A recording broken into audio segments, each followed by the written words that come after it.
Hi,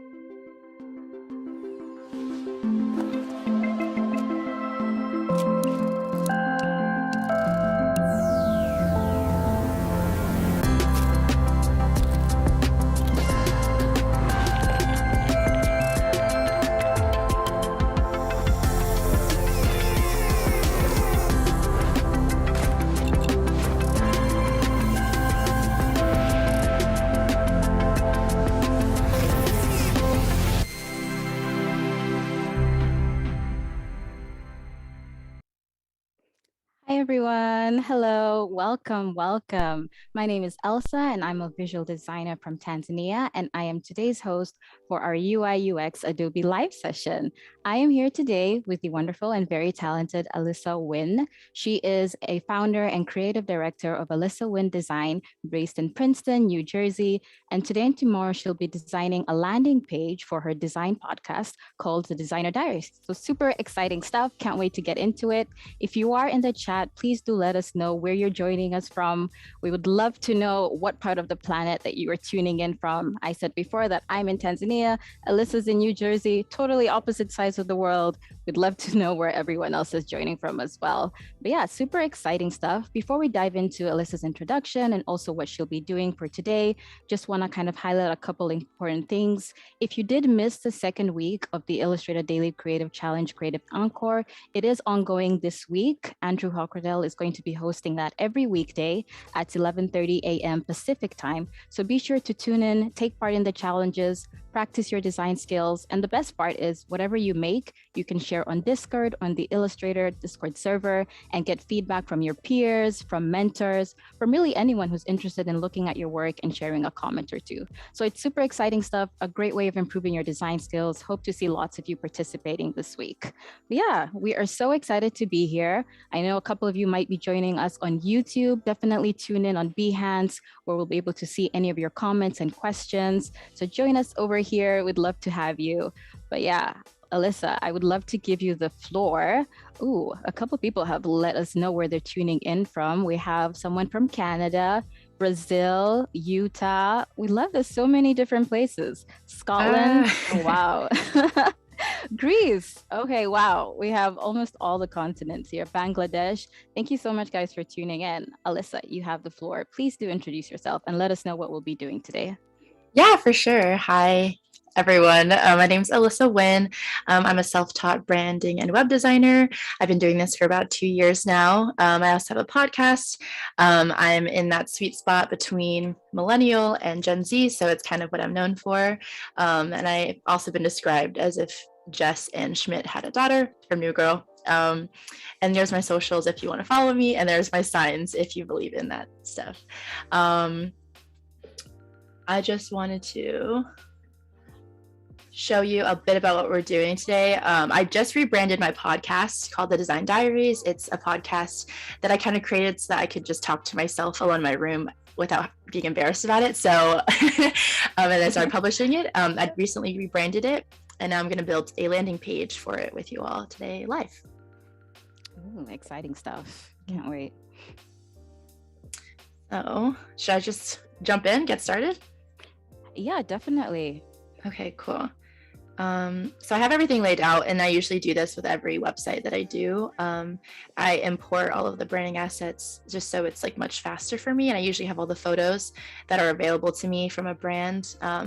So that way I can, like, when I'm thinking of layouts and things, I can see my options instead of having them hidden away in a folder somewhere. So that's a tip that I have. I also have like my typography guide, my color pairings guide. I also usually come up with a rough order of how I want the landing page to go. So for example, I think about for a podcast, like what would somebody going to this page want to see? And that's the order of the landing page I'm going to try and go with today.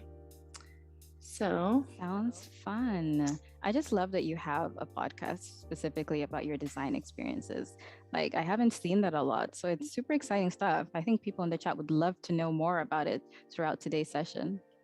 Oh yeah, for sure. If there's any questions, I'd be super happy to answer. I kind of just fell into it. It wasn't something that I necessarily had experience in. I was just like, I love to talk, like why Why not? And then that's just kind of how it was born, which is really funny.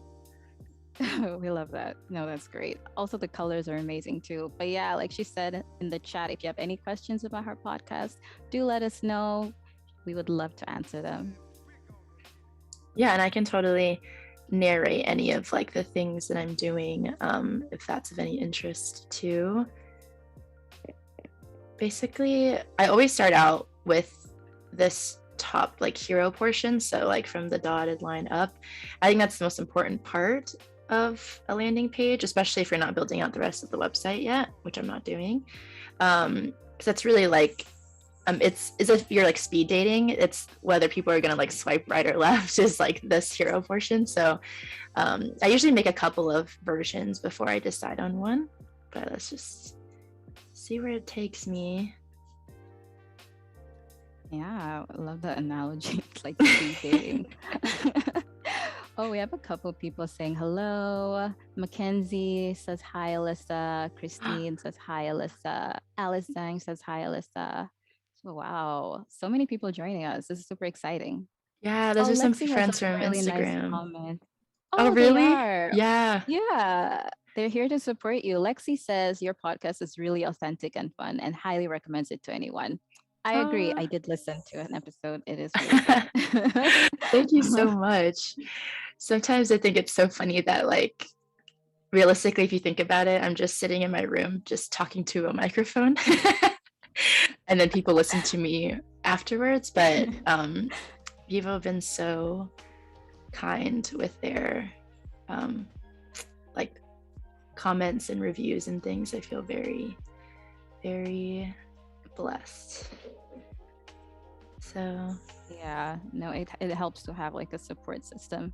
Kind of is like a good motivator for you.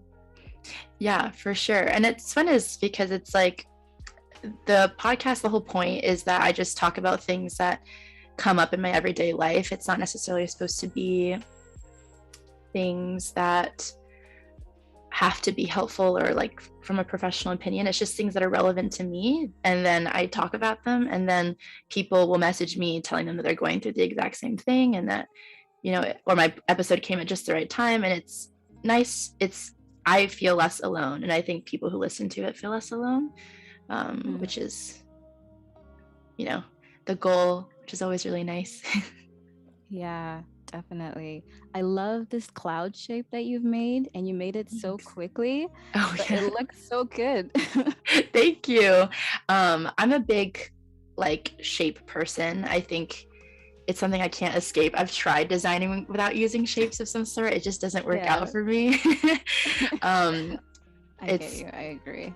yeah, and every single brand I've ever done, there's like at least one like pill shape in there. I can't escape it. Do you usually like make all your shapes from scratch in XD? In XD, yeah, I find that it's like super easy. I really love using the different like Pathfinder tools to just make different ones. I really like making like arch shapes by using like a circle and a square or rectangle.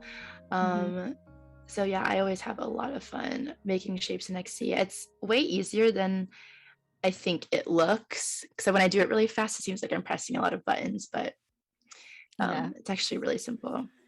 So I'm trying to decide. I mean, if people want to help me decide in the chat if I should make my hero text this font or if I should go with my subheader font, or I could even like mix them.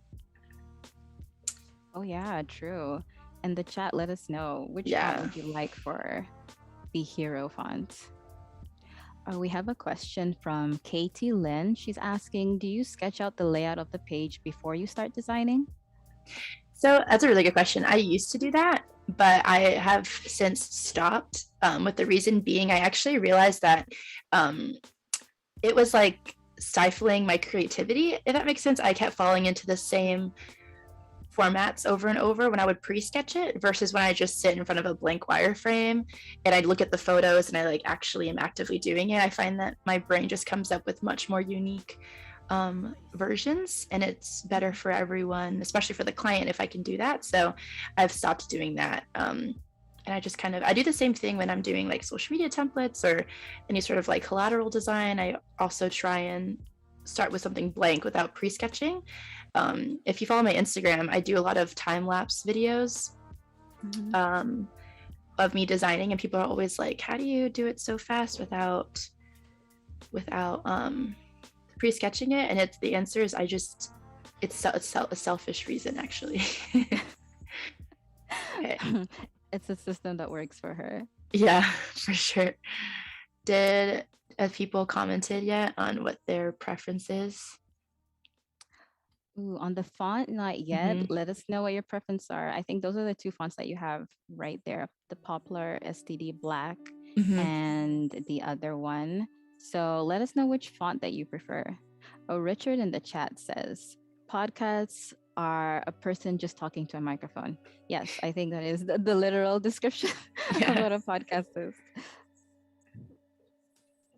It's kind of endearing if you think about it, that like people just like sit and chat for other people to listen to. I don't know, it's like kind of adorable if you think about it.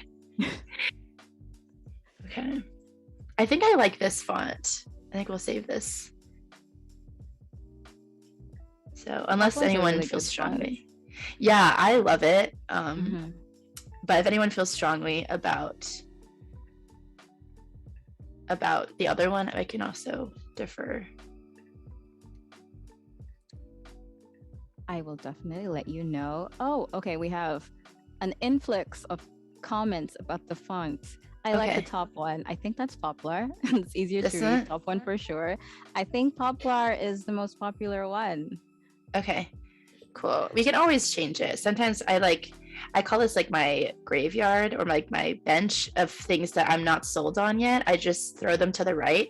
And sometimes when I'm doing a last minute edits or other drafts, I will throw those in there. I love stickers. It's like a big thing with me. So I'm going to throw in hello, hello is something that I say on the beginning of each podcast. Yeah. So I don't even know where that came from. One day I just started saying it and it just stuck. So it became like a tagline. It really did. Yeah, it really did. So. And are those like all custom stickers that you made as well? Yeah, I made them when I first branded them. So I didn't make them in XD, I made them in Illustrator, but these are also all things that I could make. Sometimes I often make my little icons in XD and then export them. It's just so easy to do. I realized I didn't make any buttons. So I don't know if I want to actually. This is the part where I get indecisive, where I'm like, should I do this or that? Yeah, no, yeah. I totally get you. It's so easy to like focus on the tiny details. But I think that's also what's good about XD specifically, is that I like how big the canvas is, so I can make like 10 different versions of this if I want to, which is really nice. Sometimes it leads me down a rabbit hole, but other times it's to my benefit. Yeah, definitely. If you are joining us right now, welcome in. We have just started basically, so you haven't missed much at all. Alyssa is designing her landing page for her podcast in Adobe XD. We've already done quite a bit, to be honest. Like, you're super fast. I would not have even finished the header by now. So we've got quite a bit done. I think it's because I just try and like throw up like whatever feels good, and then I like go back and tweak afterwards. I find that if I fixate too much in this beginning stage, it's just never going to get done. So that's my strategy for that. But sometimes I rush it. Sometimes I rush it though, and then I really have to just scrap it, and then it was a waste of time. So it's we just never know. Okay. True. You have a couple questions. People want to learn more about you and your process. So Eli, I hope I'm pronouncing that right, or actually Ruth had a question first. Ruth was asking if you created your assets and stickers in Adobe Illustrator or if everything was made in XD. Yeah, so I made everything in Illustrator, and then what my favorite thing to do is you make everything in Illustrator and put everything on your artboard and stuff, and then you name them, and then whenever you go into XD, you just import the AI file, and that allows you to edit after. So versus if you export it as like a PDF or a PNG, you can't edit the colors. So these stickers are all actually AI files, and if I double click, I can change the cloud color. So instead of having to export this cloud in like all 8 colors, I just import the one and then I can edit. And you can also edit the thickness of like the border, for example. Like for this pill shape, actually the border is a little bit too thin for my liking once it's in XD, and I can edit that over here, which you can't do if you export it as a PNG. So that's something I always do. I just import the AI, and it's actually like such a big time saver too. So Yeah, that's an amazing tip. So hopefully everyone in the chat heard that. Definitely makes it easier to streamline your work process. You don't have to keep going back and forth. mm-hmm. Yeah, for sure. Sorry, I'm like, sometimes I realize I like shouting whenever I'm talking.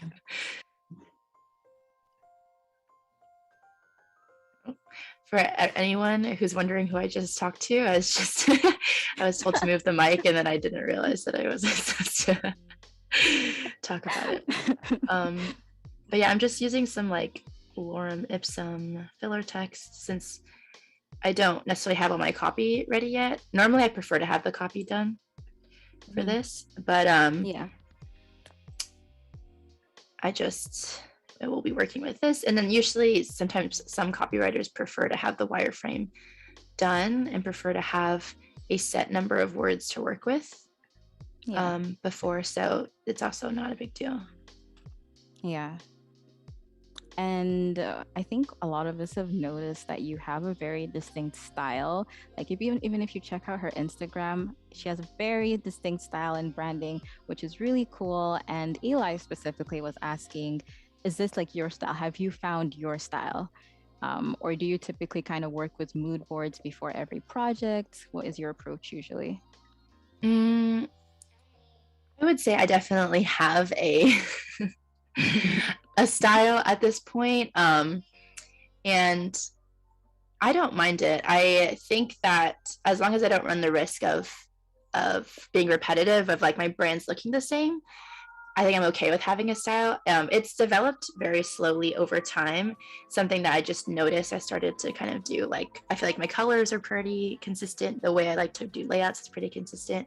But it's not something that I actively try to do. It's just kind of comes out.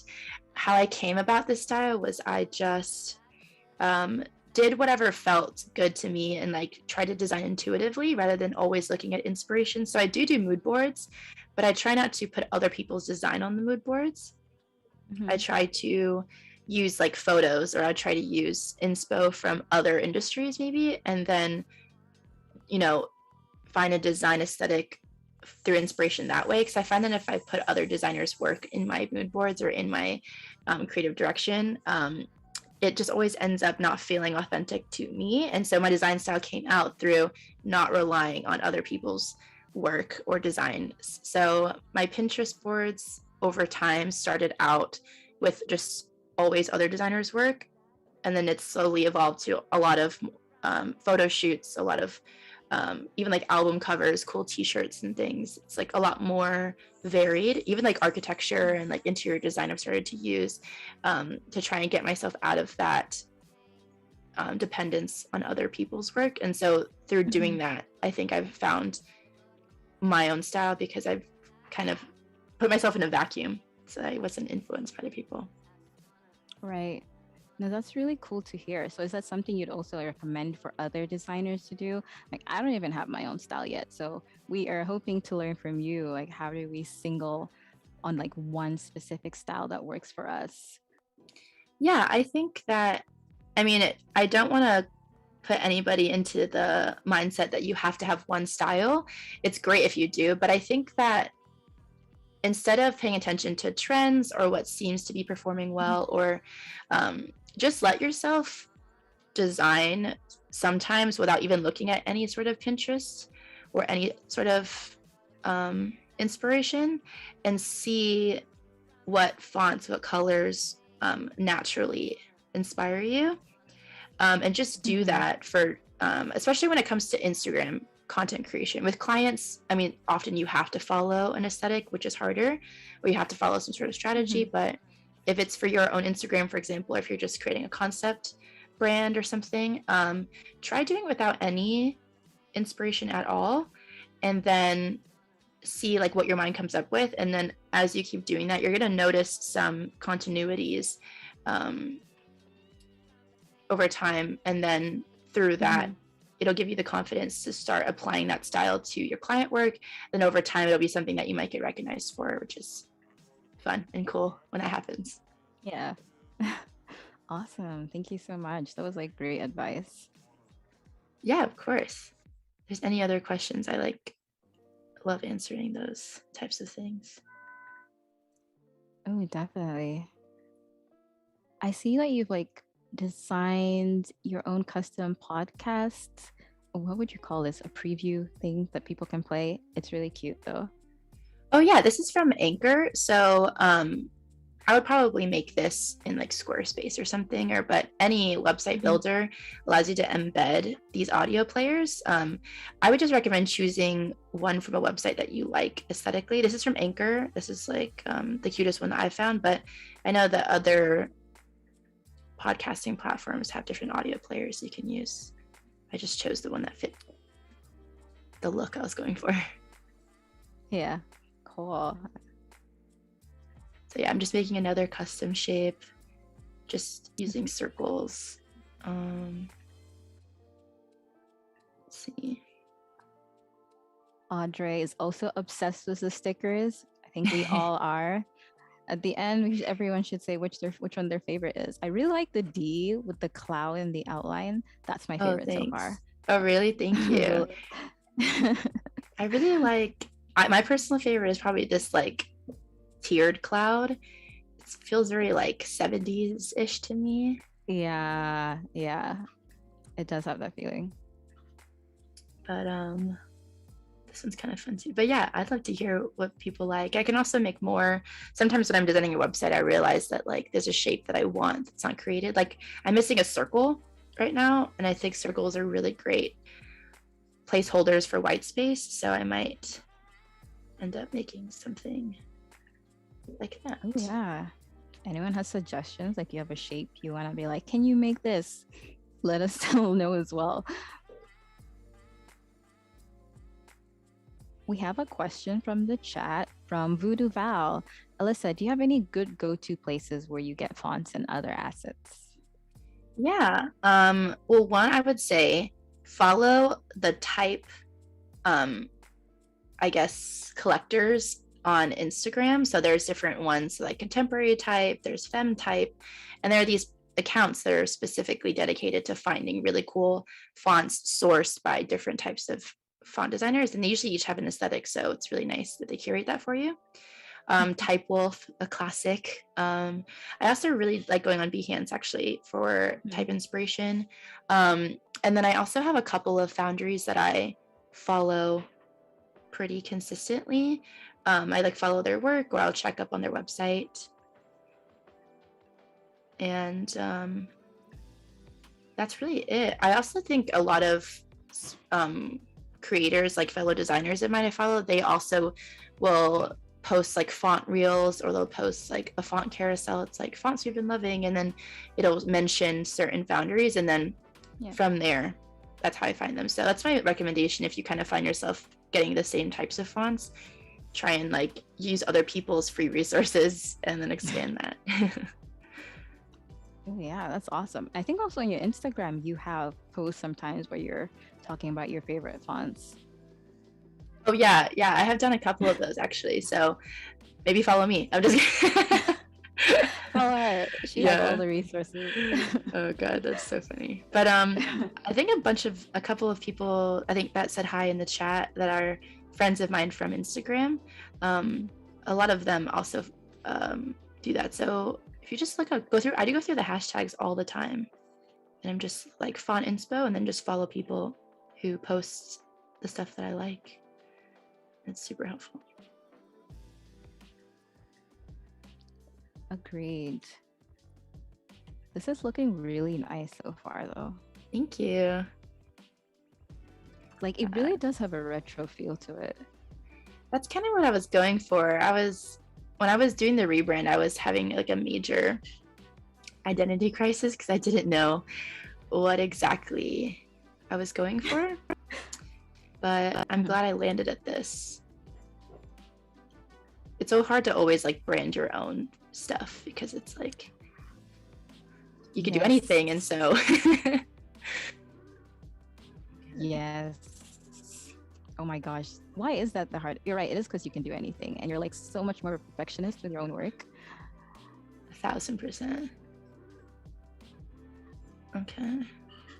So this is like a moment where I always like to zoom out to make sure that it's looking the way I want to. And another tip, I don't know if this is a tip or if this is obvious, but I always like to preview it because sometimes you'll realize that you're making things way too big or like way too small, the way you view on a wireframe. So for example, like this text is fine for here, but here it's too large for my taste. Like this could be way smaller. So that's something that I'm learning. There's like a lot of white space.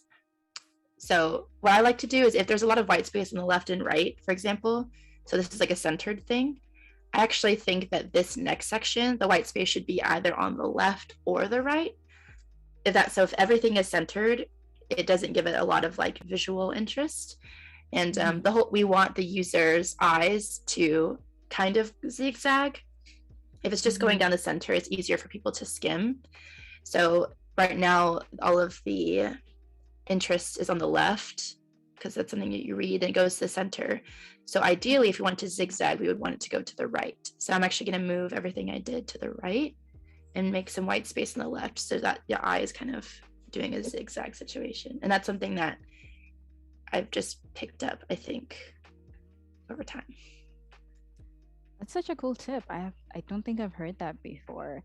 Having like the Z formation for your layout. It is related to a question that Voodoo Val had. If you had any go-to formulas for page layouts, so I guess this would be maybe one of them. Yeah, it depends. For e-commerce, I definitely have much more structured plans for them typically. Usually I talk with the client or like the vendor on like what products they're looking to plug, what their main goal is. Like, is their goal to sell product? Is their goal to educate on their product? Things like that. When it's something that's more kind of freeform like this, like with the podcast, I just find it more fun because I can just do whatever.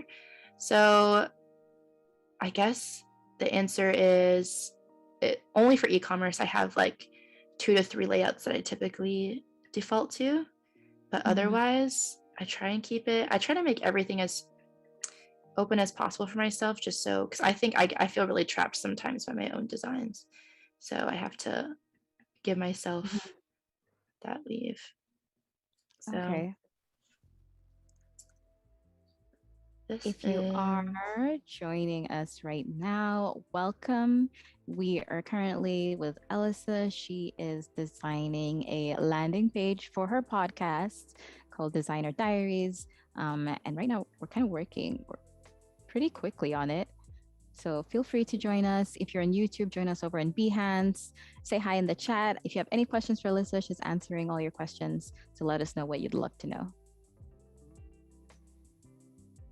Yeah, I'd love to, like, if people want to answer this in the chat. Whenever I'm always having the dilemma of, should I include more episodes? Like, if you were like going onto my podcast page and you just had the one episode, would you actually click and play it, or would you rather see actual episode titles? Like there's just one thing here that you could play from, but then it lists other like popular episodes, for example, so you can get more of a taste? Or is like this enough? Because I never know when to balance information with white space. So yeah, That's a question I'll pose. Question for the chat. If you didn't hear, do you prefer just to kind of have one episode featured or a list of maybe some of the other popular episode titles? Let us know what kind of would make you want to click on the podcast and tune in. Sorry. No worries. Oh, a couple of people have said that the vibe gives them pastel Daria vibes. Do you know the show Daria? No. Oh, it's like it's like early it's like 90s Nickelodeon, but I totally agree. It does give off Daria vibes, which is cool. That's so cool. I'll have to check it out. How do you spell that? Daria. Okay, cool. Yeah, I'll so like totally early check it out. internet vibes. Ah. Definitely. I've also been told this has like a Studio Ghibli kind of like soft, ethereal look, which is cool because I love Oh that my stuff. gosh. That's actually totally right. Like I haven't seen any of the Ghibli shows or films, but I do agree. The pastel colors kind of give off that effect. Yeah, I'm a big color person. I think that's the thing that I had the most luck with in terms of like finding a style, is that I was able to I think hone like one specific type of skill within branding, and I think for me it's more colors. So I think people know me more so for my colors than anything else. Some people are like amazing at typography and some people are amazing at layouts, and I think like I'm fine at those. But I think color is really where people have identified the brands that have been my work, which has been cool to have a thing that you're good at, I guess. Yeah, agreed. Well, your color game is A plus. I think everyone can agree. So no arguments there. A lot of people have said that they'd actually prefer to see multiple episode titles, get more of a sense of the content. For sure. That's super helpful. So in that case, what I'll do is I'll move this down and I'm gonna put this here. So I'll probably put the episode titles here. I'm gonna have them going across the screen. So how I came up with that, or like the reason why I did that, is because I realized that there's not a lot of movement right now. So the whole point is I just want people to keep scrolling, if not for the information, just to check out the design because it's cool enough to make them want to scroll the whole way.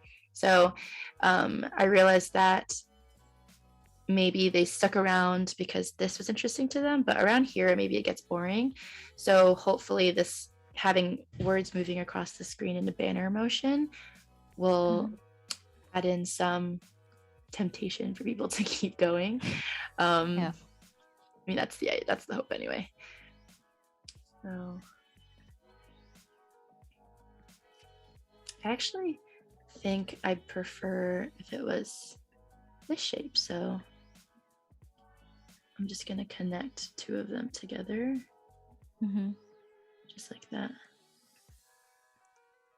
Oh, you are so fast. That was like half a second.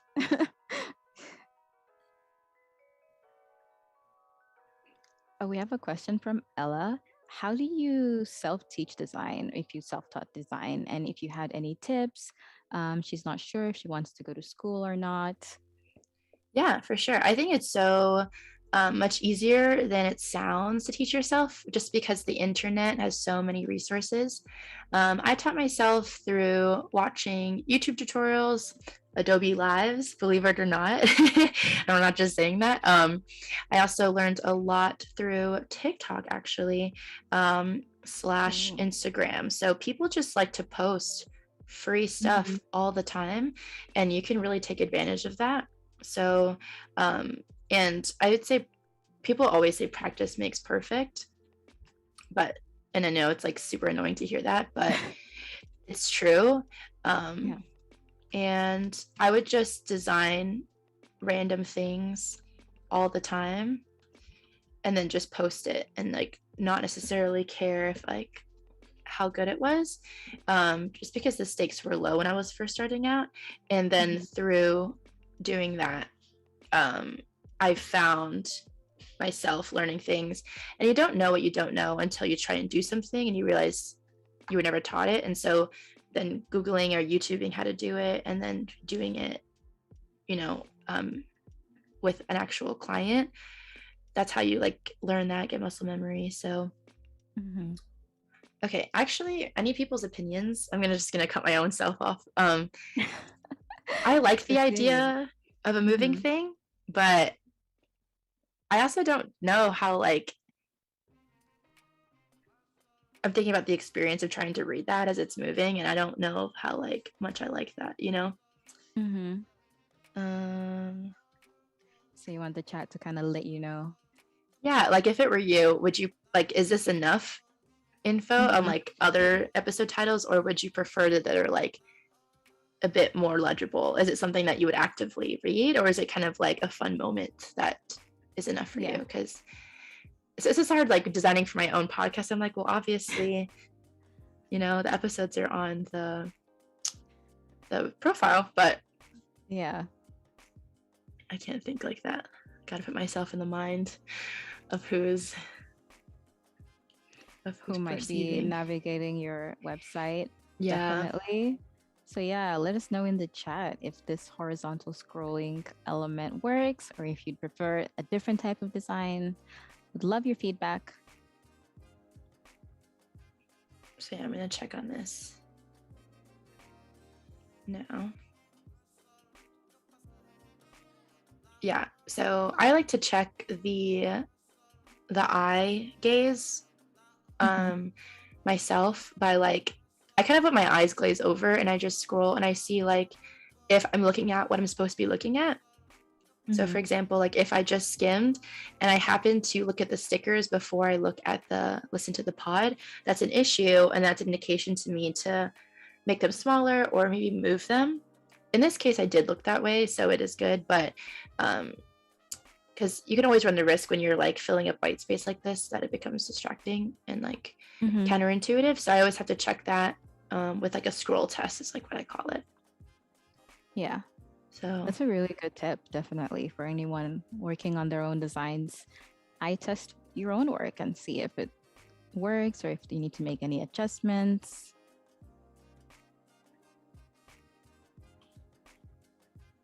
Okay. Oh, a lot of people are simply interested in your design preferences. So favorite color, favorite fonts. How do you pick your color palette? Oh, a couple okay. questions we've got. Yeah. My favorite color is, I really like lime green, like lime green. It's something that's present in my branding. I also came out with a filter, I think a couple months ago or maybe half a year ago. It honestly could have been a year ago. I couldn't tell you.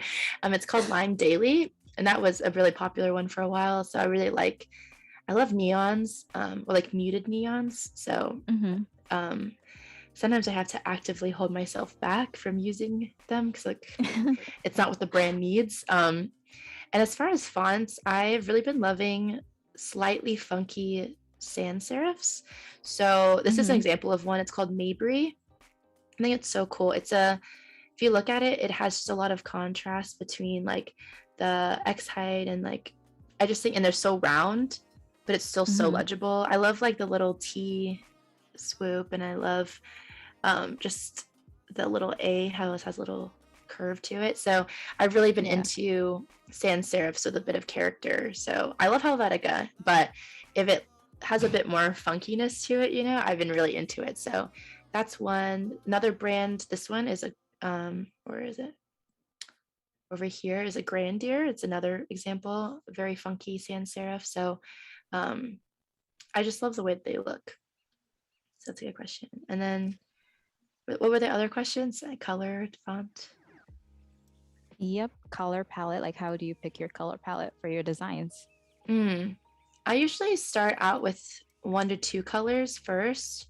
So using the inspiration, like I look at what types of tones and hues are really like prevalent So for example, with this, had a board for this brand, and it was had a lot of retro furniture, a lot of like mid-century modern vibes. And I noticed a lot of the rooms that I was pinning they were very neutral with like a pop, like a bright lamp or like a checkerboard rug, or had like a pastel candle or something. So I first chose a neutral color. So I actually chose this like kind of faded beige first. And then I chose a color that felt mid-century modern-ish, but also was a pop. And so I chose this orange. From there, once I had those two tones, I wanted to find one that would layer on top of the orange well. So that would be legible on top of the orange. So, and that's how I arrived at this lighter orange, because I needed something that can layer on top of each other. So I'm always thinking about colors in pairs usually. So I think about like, I came up with this dark green because of the dark green chair I saw on my board. And then I thought of something that would really pop on top or underneath it. And I came up with this mint color. So I think in pairs, or I think in terms of like utility. It's kind of like putting together an outfit, if that makes sense. Like you wouldn't buy a pair of pants that doesn't go with any shirt in your closet, if that makes sense. Like when you're looking at the pants, you have to imagine a shirt that you currently own that you can wear with it before you buy it. So that's how I built my palette. I'm like trying to make like a capsule wardrobe, if that makes sense, where everything works together. So that's such a great analogy. Think of your colors like picking out fits for yourself every day. That makes sense though. But if you have a fashion identity crisis every day, like I do, maybe that's not the best advice. Don't do that then. Yeah, because then you go down a rabbit hole and you're like, how do I want to look today, and what do I want to look like? So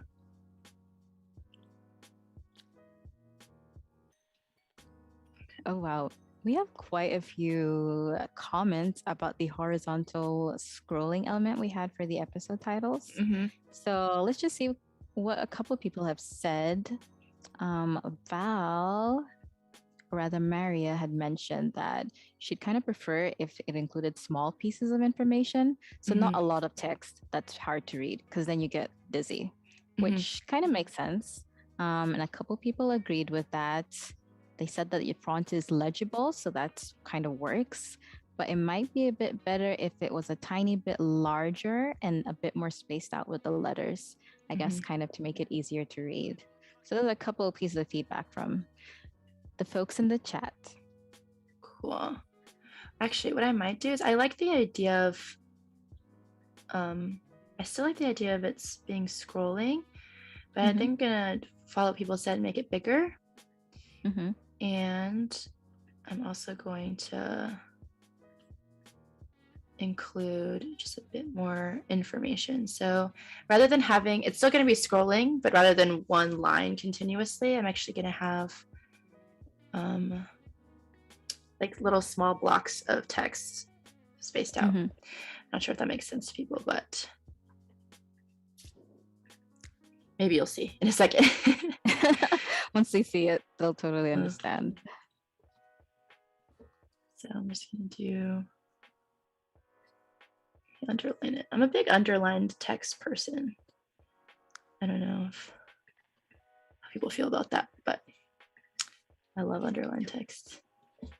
Do we have any strong opinions about underlined text in the chat?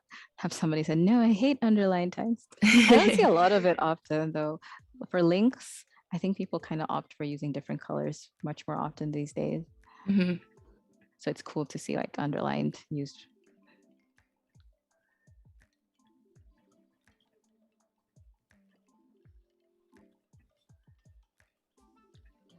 So thinking of doing it like that. So yeah, and it would be different. And so then this one would be like episode 3. Oh, that looks so nice. Thank you. And then it can be scrolling still. So I think it's a good compromise, I think, between what we had before and what people said. So thank you for the tip, everybody. Okay, cool. Yeah, 100%. That looks great. Thank you. So I'm just moving this up. So yeah, I'm going to check that now to make sure that still feels like visually interesting / legible. Yeah, that's cool. Awesome. Are there any other questions that I can answer for people? Yeah, let me check.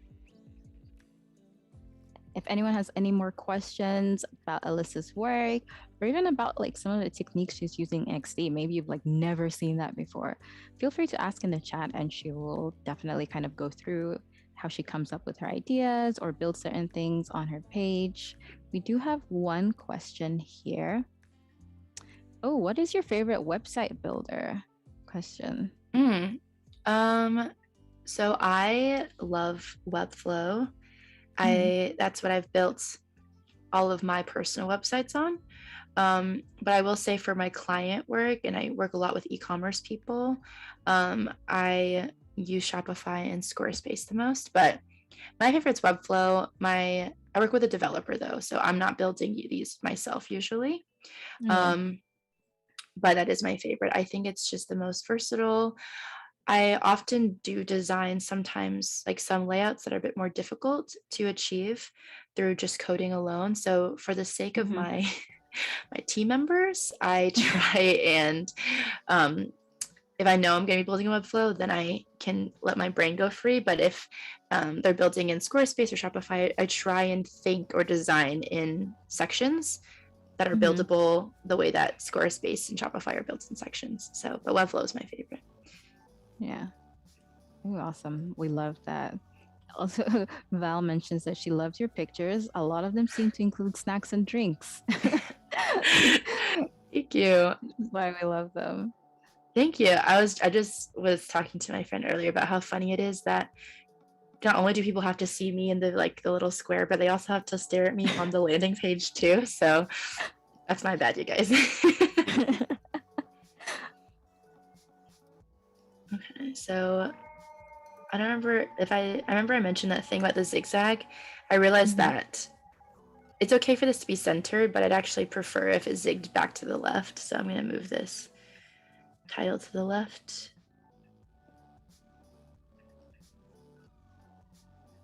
Yeah, because since this is in the middle for the most part, I kind of want that zag. The zigging thing had to happen. I'm also not sure if I want that to be orange or teal. Because we've got like a whole like teal thing happening with the headings, but orange was cute. So many decisions. Orange was cute, but orange is gone now. We're in teal now. Yeah. Okay, I'll have to think on that. But is there any, I'd love to hear from people if there's any sort of part of this landing page that they're not loving or that they are loving. Because sometimes when I stare at it too long, I actually have no idea what it looks like to other people. Yeah, so let us know in the chat. A lot of people mentioned that they kind of adore what you're doing. So you seem to be on the right track, definitely. Oh, yay. But we have had a couple more people join. Ashley says that she loves your vibe. And hello. Hi, Ashley. Maria, welcome. Gal says hello. Good to see you. So, yeah, lots more new people who've joined us and are loving what you're doing so far. Oh, awesome. Hello. Thank you so much. I think it has been really nice. Well, I mean, I started my whole career, I would say, on the internet, and it's been so refreshing to see just how kind people are, I guess, online, which isn't necessarily something that you would expect, I guess you could say. So anytime I put myself online, I always get nervous, but it's always been so positive, which is great to hear. Yeah. Actually, I was going to point out, so I did listen to one of your podcast episodes. Her podcast is The Designer Diaries. Let's just put that out there. Look for it on Spotify or whatever other platform there is.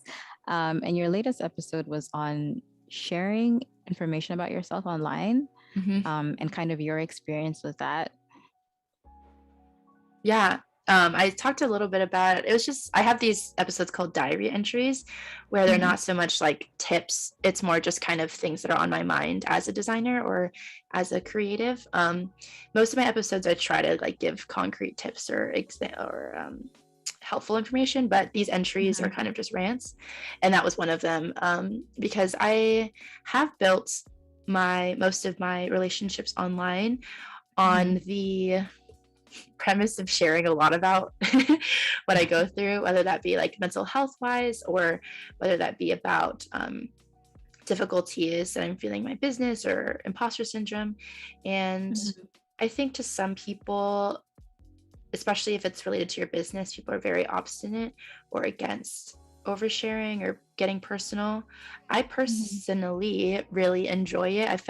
I've made genuine friendships with a lot of people online through just being vulnerable, but I think to each their own. But I think Mhm. I'm much more nuanced when I speak about it on that episode if you want to listen to it rather than I am how I am right now. Yeah. Yeah. We have a couple more questions. Mhm. On your workflow, Lexi's asking, what has your experience been with working with a web developer? Yeah, I will never go back to trying to make things myself. I love working with developers. I Yeah. find that when I was developing things myself, I wasn't designing to my fullest potential because I was always like, well, how the heck am I going to develop this? So I would like purposefully not dream up really cool layouts or really cool features or animations because I didn't think I would be capable of making them real, and I Mhm. didn't want to promise that to my clients either. So working with the developer has allowed me to actually use everything that's in my brain, um, Mhm.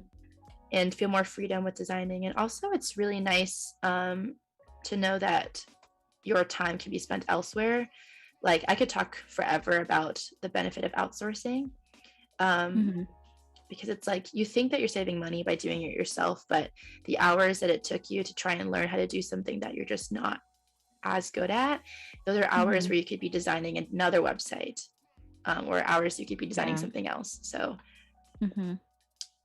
so long story short, I love working with a developer. Would highly recommend if you're not, if you're like me and coding is just like, you know, um, Yeah. then could not recommend it enough. Oh, yeah, agreed. The point that you made about how you don't want to stifle your own creativity just by trying to do everything on your own, I think is pretty valid. If you can work with someone or collab with someone, why not? Why not? I love, like, I used to be afraid of collaboration because I used to think like it meant that I couldn't do it, or it made me Hmm. feel like I wasn't like as like compatible with the client because I couldn't do everything that they Hmm. wanted or whatever. But now I'm Yeah. realizing it's just like if you have the ability to collaborate with people, I think that's even more valuable than being able to like do it all. So Yeah. Agreed. We are almost at the hour mark and we have already done so much. So, for anyone who's joining us right now, I am with Alyssa Nguyen and she is designing a landing page for her podcast, The Designer Diaries, in Adobe XD. If you're on YouTube, definitely join us over on Behance. Ask questions in the chat. We've got a lot of people who joined us already and it's been really fun so far. Right now, we're in the About Me section. So, I guess halfway through your page. Well, I don't want to say. We don't know how much content you're creating for us. You'll surprise us. She'll surprise us. But yeah, definitely let us know your comments or your questions in the chat. yeah, for sure. But I feel like we're probably a little farther than halfway, which is cool. After I Mm-hmm. build out a page, so I always kind of go and tweak, which I can probably show you. But Mm-hmm.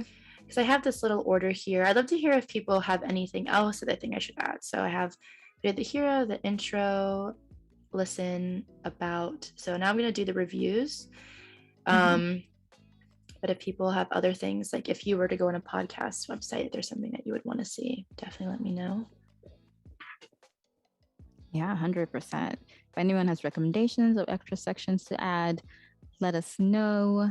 Oh, Chris has a question. Do you ever use gradients with your shapes? Yes, I do. I'm a big gradient person. It's just funny that you mentioned that. No, I really, really like gradients. I think that I think people kind of make fun of them sometimes because they were overused for a hot second on the internet, but I love them. Mm-hmm. I especially like to use gradients as the background on a website. I'll actually show you really quickly. What I like to do is I like to go into here and change it to linear gradient. And I like to use the changing colors of the backgrounds to allow me to use different colors of things on top. So for example, if we move to, so we move to purple. So Mm-hmm. we start out putting whatever colors that we want, but as it moves to purple, then I can start using a shape that's white, Mm-hmm. and it pops out more versus I can't use this up here. So that's a cool thing I Yeah. like to do with gradients on XD is make the website itself change colors because it just gives you more creative freedom. I'm kind of liking this, not gonna lie, with the gradient on the back. Let's see how Thank that you, looks though. Chris. We've Oh discovered yeah. our new background. Let me see if I like this. It's kind of cute. It is. Okay. I might have to consider it. I might see what this looks like with the peach because I think that would be kind of cool too.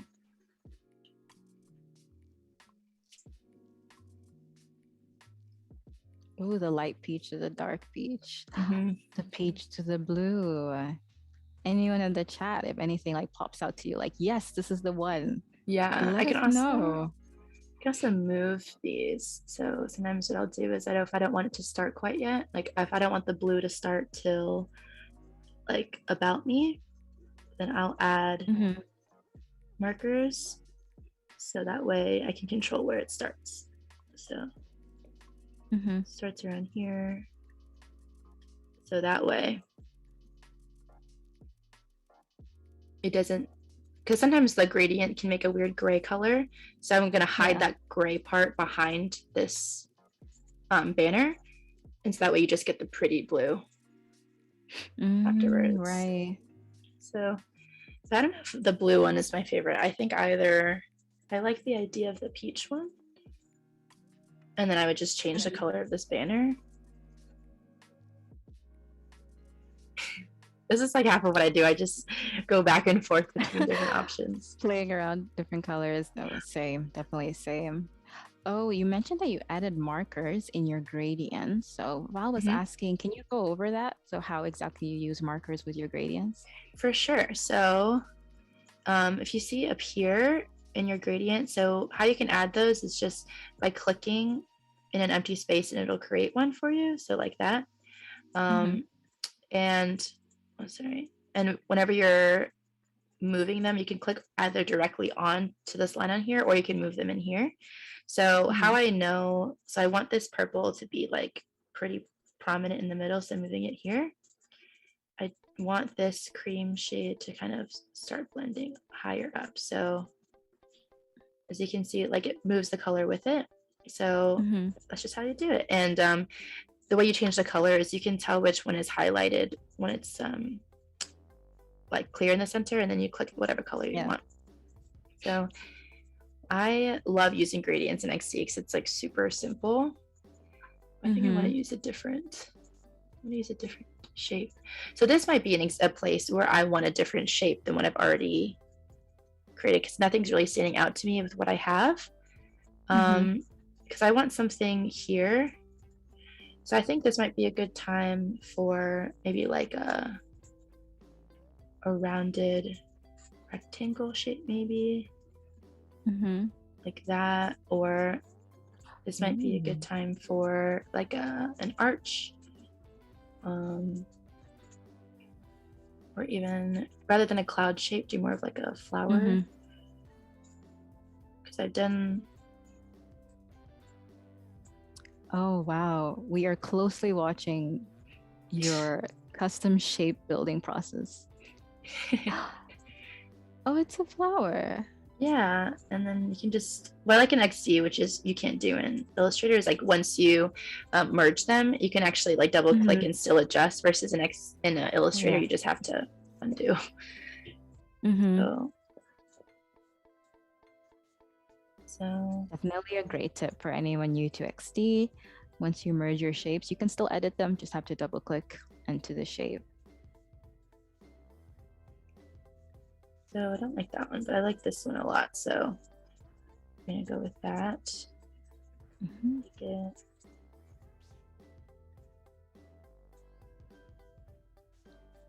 Oh, a lot of people are loving the gradients. Okay, cool. I like it too. So Yay. Okay. Awesome. Oh, and Katie's actually asking, will you be making a mobile version of this as well? yeah, that's my plan to do tomorrow, is taking this and translating it to mobile friendly, because there's a bit more tweaking and like thinking with UX UI that you have to do with that. So Mm-hmm. that's what my goal is to do tomorrow. And so I'm hoping to finish this one today. Yay. Okay, awesome. So we get to see mobile designs tomorrow. Super psyched for that.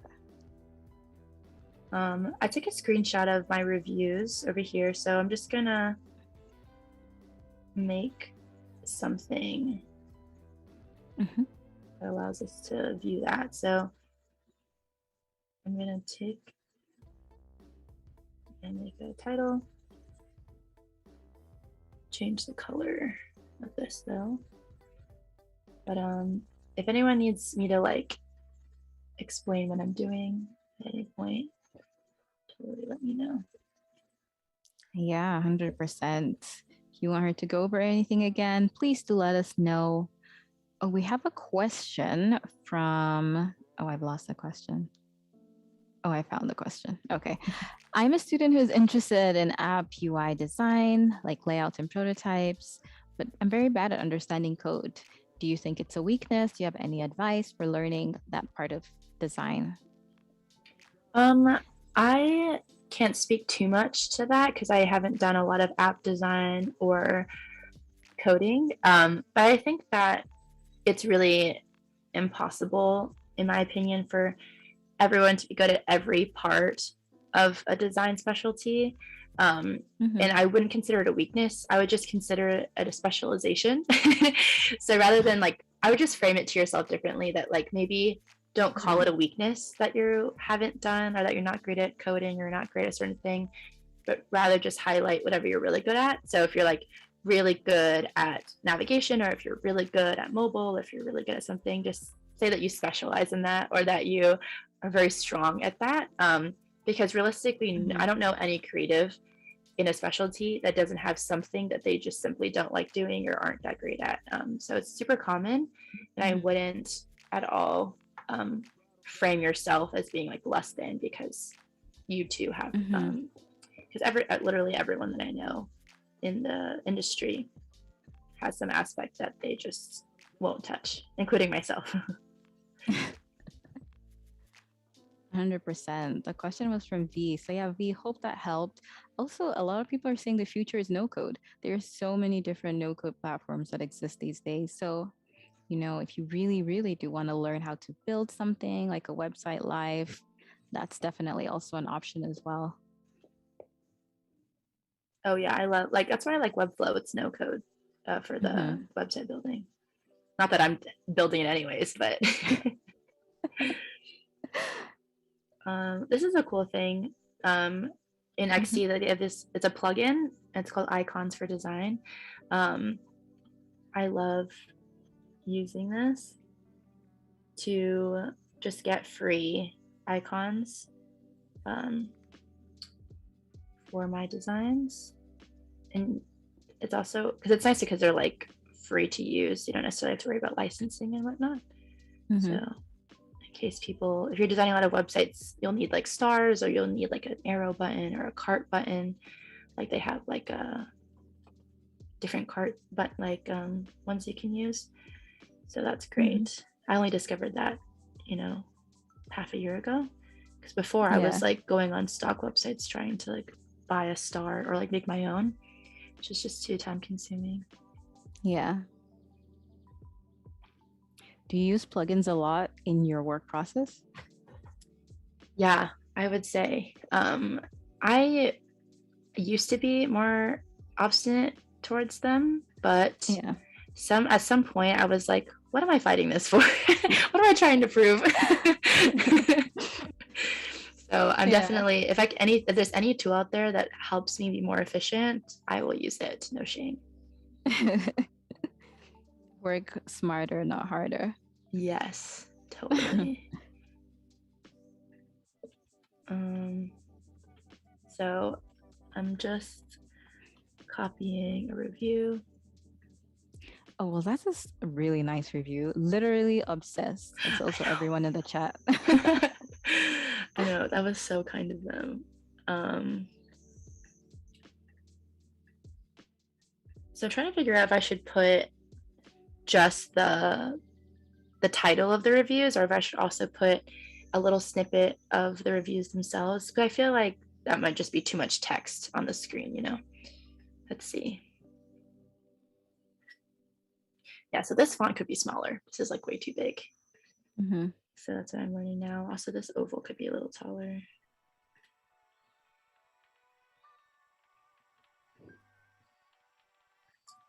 Yeah, this could be way smaller. And this could be way higher. So I'm just gonna put some Lorem Ipsum text so that we're not pressed for time, but.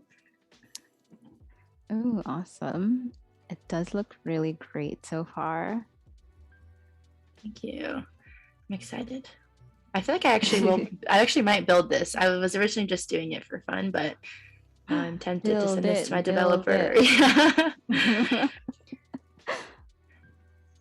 Yeah, now I'm Oh, but tempted. it's like so unique. I don't think I've seen a website like this before. Ah, thank you. That's always the goal. I always try and challenge myself to like make every single one that I design as unique as possible from the previous ones or from other ones out there. Sometimes it's hard because your brain just like gets burnt out from trying to be creative all the time, but if you can manage it, it's a really fun challenge. Definitely. I don't know how I feel about the color, so that's what I'm gonna play with. But how are we doing on like time and stuff? Oh, you have around, I'd say 50 minutes or so, 45 to 50 minutes. Cool. Oh, awesome. Yeah. That's good because I'm planning on tweaking it a lot, so I just want to make sure I can like. You got time, a lot of time. Okay, cool. Yeah, how are people feeling about this oval situation? I'm not sure how I don't know, maybe it's the stars. Something about this feels circusy to me. I don't know why. Okay. Well, yeah, let us know in the chat. Any comments on the ovals? Would you recommend a different shape or a different style? Like, because like when I zoom out and I look at the page, just that section feels jarring to me, just looking at it. And that's never what we want. We kind of want it to feel very seamless. So that's my hesitation with it. But if I'm playing with the other colors, none of them really give me the contrast that I want because of this gradient situation. So let's just keep. Val has a recommendation, maybe cloud shapes. Okay. I never say no to a cloud shape. Oh, okay. I actually like it without the square behind it too. Oh, okay. Yeah, but let's do so much. Yeah. Let's do the cloud shape too, though. I never say no to one of those. But yeah, I think I much prefer without the blockiness of that. So, but yeah, let's make some clouds. You guys have seen me make these many a time. Watch carefully. This is a cloud making tutorial.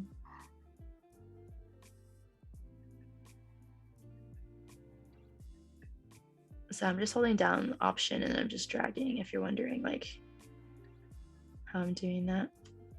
And then just clouds. There. Oh, looks awesome. Thank you. Okay.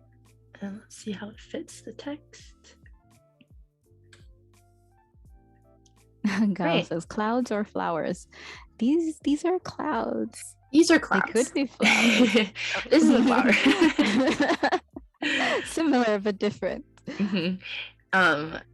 Honestly, like the only difference to me is just like how deep the petals go. Yeah.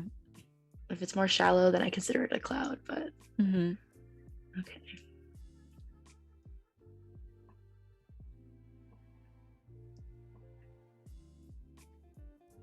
Ooh, Richard says that your work looks awesome so far, Alyssa. Thank you.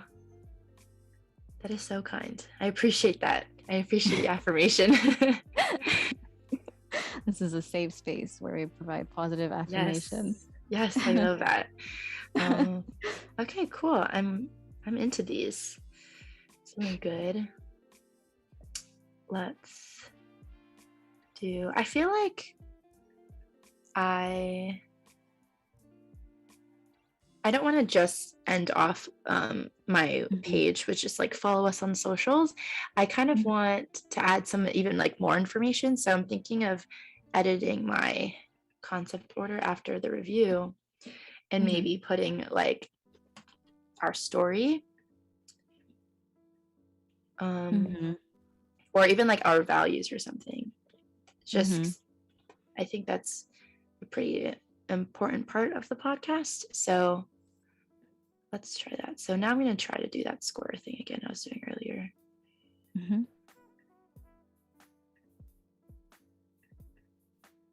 But yeah, any questions going on now that I can answer? Yeah, let us know in the chat. Do you have any questions about the design we have so far or about Alyssa, her experience, her journey? I know that on your website, you had mentioned that on your podcast, you cover being a business owner and a designer and all the crazy things that come with it. Do we get like a sneak peek on like what some of the other episode titles or what some of the episodes are about? Yeah, for sure. That's a great one. One that's I think resonated with a lot of people was my episode on imposter syndrome. So I talked a bit about what it's been like for me, especially being self-taught, trying to work in an industry where, you know, people have really like impressive and comprehensive degrees and backgrounds and packed resumes and things. And, you know, how that's been also at my age. I am 22. So am I the only one who's shocked? Oh my gosh, you are so talented. Thank you. No, please continue. But it's like at the, you know, being my age, I think some people have doubted me or like my expertise or my qualifications, and so I've then taken in and absorbed that doubt sometimes. So that's a popular episode. I also give a lot of tips, so like tips on pricing. I also talk about Instagram marketing, how I approach that. Also, a good one is like my favorite tips for getting started. If you're just going to get into freelancing or working in the industry, like things that I wish I knew. Another episode that I did recently was like mistakes that I made in my business that you should avoid if you can help it. And I talk different things like pricing and finances, but I also talk about handling clients, but I also talk about mental health and taking breaks, which is like something that I didn't really learn until very late in my freelancing career. So yeah, I try and cover as many topics as possible under the realm of being a creative and a business owner. It's not just for designers, but I try and also be as vulnerable as possible with regards to what I've gone through, how I've handled it, how I wish I handled it, things like that. So it's a mixture of like story time and also tutorials or help, which is why I call it the diaries, because it's kind of like sometimes it's just like a brain dump in voice memo form. Oh wow, that's awesome. Lots of great content, definitely. Thank you. Richard says, wow, I feel old. You're 22? She is, and clearly doing amazing things. Thank you. That's so kind. Oh, Mara had like a quick suggestion. Mhm. I would put the literally obsessed in bold to stand out in the review, was kind of her recommendation. Let's see what that looks like. Oh, actually, this brand has like so many options that I just, oh, there we go. Oh yeah, that's cute. Nice suggestion. Yeah, thank you, Mara. That pops Thank out, you. definitely. Yeah, that's a really good call. Cute. Yeah, I like that a lot. Cool. Teamwork makes the dream work. That's what I always say. Maybe now I'm thinking maybe I should bold the name of these episodes too. Just a little bit. It's not as bold as the other one, but yeah.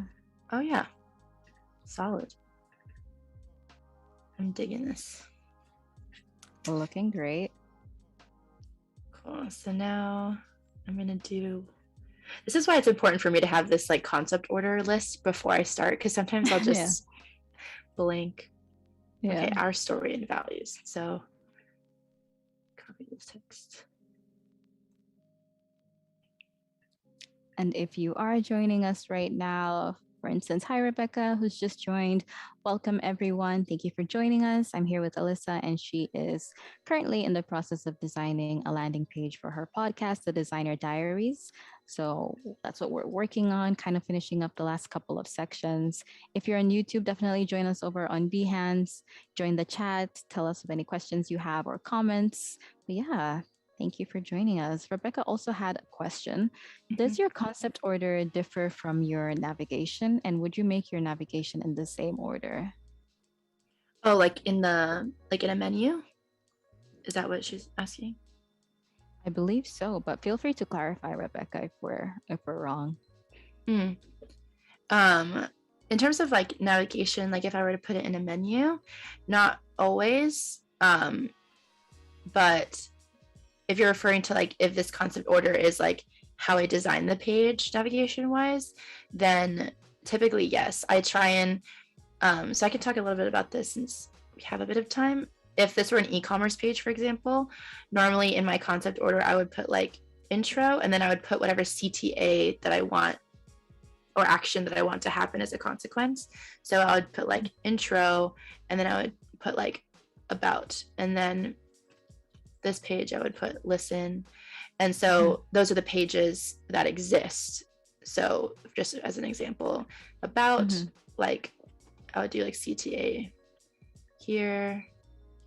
This would do review. This would do about. So most of the CTAs, I want people to read more about us. So that's something that I do if I have more clear objectives with what I want to achieve. And this helps me because, for example, if my client really wants people to view the new product, I don't want all of my CTAs and all my navigation links to lead to their about page or to their sale page or to their email list. I want as many of these as possible to either take them in the direction of the product that they want to optimize or to the product itself. So that's a good way of just checking with you to make sure that you are helping the client with their goals as you're designing. So that's something that I do because this is like my website. I'm not as much of a stickler about the objectives.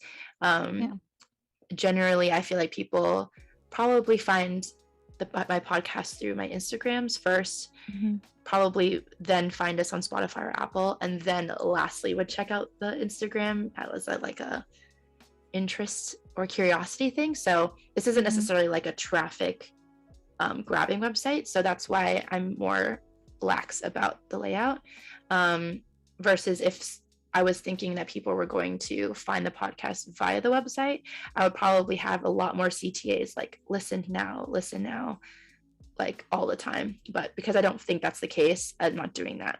So that's why I'm thinking navigation wise is different depending on the website purpose. Awesome. We love that breakdown. Definitely makes a lot more sense when you kind of put it that way. Good. I'm glad. Sometimes I wonder if I'm just talking. Just talking to talk. Or is it just coming out? Yeah. No. Everything you said made sense.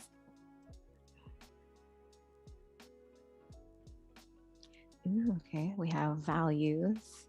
Mm-hmm.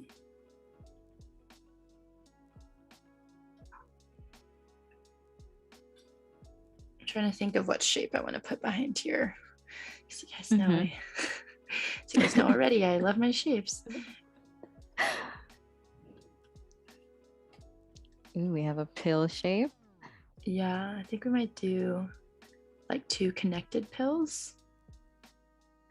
A double pill. Mm-hmm. It kind of looks like a bundt cake, but yeah.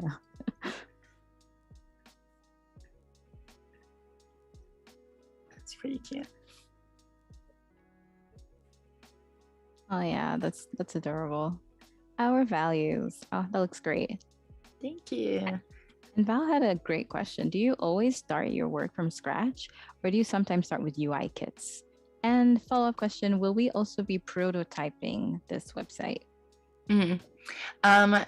Normally I do start from scratch, which I know is like kind of crazy to say. Well, yeah, I don't, it's mostly honestly because most of my clients just come from such different backgrounds, have such different needs.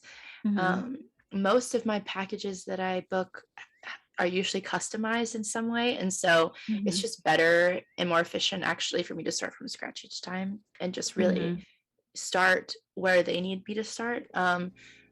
So yeah, I know that's like crazy to say and it sounds super inefficient, but it actually works really well for me. But I won't be prototyping today. I actually usually, this sounds crazy too, I've found that prototyping has not been the most efficient use of my time. What I actually do is I will either send the wireframe with notes, like with annotations on it, to my developer, or I'll record a Loom video or a screen recording narrating what I'd like to be done. Yeah, I've just found that, well, one, I don't think my prototyping skills are strong enough for me to even communicate as clearly as I would like to. And also sometimes my developer has ideas with movement, with interactions that I don't even think of. So sometimes just giving them the wireframe, they can be like, oh, we can make these clouds bob, or like they'll say, it would be really cool if the our values thing like kind of pops up and like grows, or things that I don't think of that I would never think to prototype either. So I just personally don't. And like I said, that doesn't make me any less of a web designer. So if that's the case with you, if there's any portion that you aren't a fan of, like you don't have to do it just because people say you do.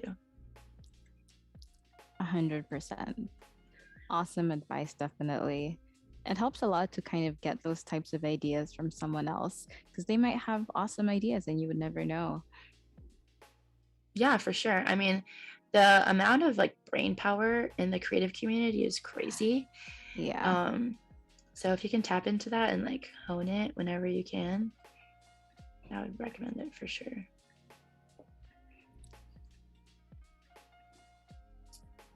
So I think I'm gonna make more pill shapes. I really like separating information in like to containers.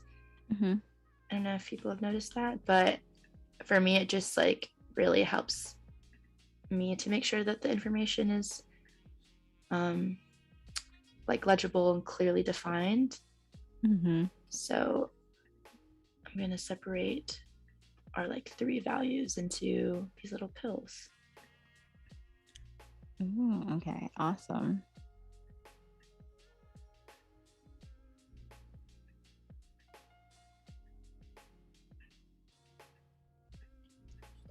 All the custom shapes definitely help the design pop out a lot more. Kelsey says, it's so pretty, Alyssa. I think people just really like that it's using all these nice, cute, abstract shapes, but also the gradients, I think, has helped a lot. So Thank you. people are Yeah, loving what we're doing so far. good. I'm glad. I forgot who suggested the gradients. Was it Chris Yes, or someone? I think it was Chris. Chris, as That was the huge. you, your suggestion was really helpful. So sometimes I have to like, I typically work with two different whites, if that makes sense. Mhm. So I have like a white that's like FFF, I think it is. Mhm. And then I have a white that's like a more beigey color when I don't want it to Yeah. be quite as like high contrast. So Mhm. if people are wondering why I like go between the two, I consider like this beigey color to be like part of the palette, even though sometimes I treat it like it's white. Mhm. Okay. This is like Oh. this is looking kind of boring to me. So what Mhm. I'm gonna do is add more stickers. When all else fails, just go to Add your sticker stickers. library. Yeah. Add more stickers. I was like, does anyone want to guess what I'm about to do?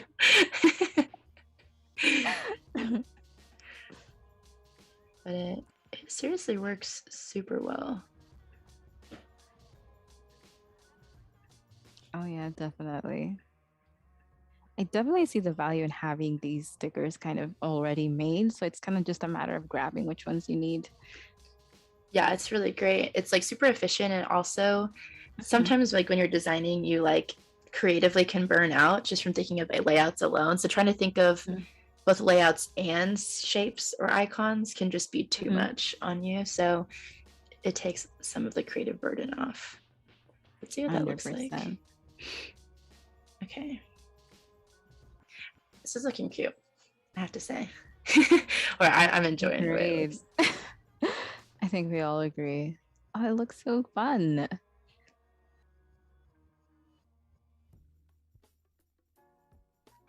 Actually, I'm not sure how I feel about that photo, but With the snacks. yeah, it's actually, I remember somebody commented on my photo and was like, is that beer? And I was like, no, it's just soda, but it looks cool. Okay, yeah, I like the stickers. I was worried that they might be too much, but I think the stickers are great. Lots of people in the chat are in love with the stickers. good. I'm so glad. I remember someone was asking like if I was going to make any like merch for the podcast. I'm not quite Mhm. there yet, audience wise, but I feel like a really fun merch thing would be to make a sticker sheet with all of these stickers on it, or like patches that you can like iron onto things. That'd be cute. Oh my God, yes. How do we subscribe? So, like, when you do make them, we're like the first ones to know. Follow the Instagram. There's one. Follow the Instagram. Yeah, the Design Diaries podcast is what it's called. There you go. One thing that I always have to remind myself is consistency with like line thickness. I Mhm. always sometimes forget. Like I'm just checking. So buttons, I make 1 point, but then for shapes, I try to make it 2 points. So I'm just checking Mhm. that right now to make sure I haven't committed Mhm. any treason. Okay, I think we're good. All right. So now we have our values. So next, it's just follow on socials. Awesome. We have a question from Robin. Hello, Robin. Why do you choose a continuous page website versus landing pages or pins? Mm, Very I interesting just, question. Yeah. yeah, I think I just like the freedom of like the continuous. I think I just, yeah, and I also, that's just how I've always done them. That's good food for that though. Like maybe I should consider other options, but this is just kind of what I'm used to slash what I've always done. But maybe Mhm. this is a good maybe reminder to branch out. But I think just creativity wise, it's fun to just not necessarily think about anything except just the page. Does that make sense? And like don't have to worry about it ending or like how much space you have left, or just kind of create and make everything and just place it where you need it to be. I'm very big on not having limitations with my designs. I think it's like the biggest disservice I can do to myself when it comes to designing. So I try and just give myself as much freedom as possible, which is why typically with my web design clients, I prefer that the branding was done by myself as well. So that way I'm not worrying about having to like capture someone else's aesthetic or follow their brand guidelines to a T, because if I branded it myself, then it can be assumed that I generally have their brand aesthetic down since I did it. But that is also a privilege of mine that I didn't realize is like really uncommon. So I'm lucky to have had that clients are willing to book me for both. Yeah. Okay.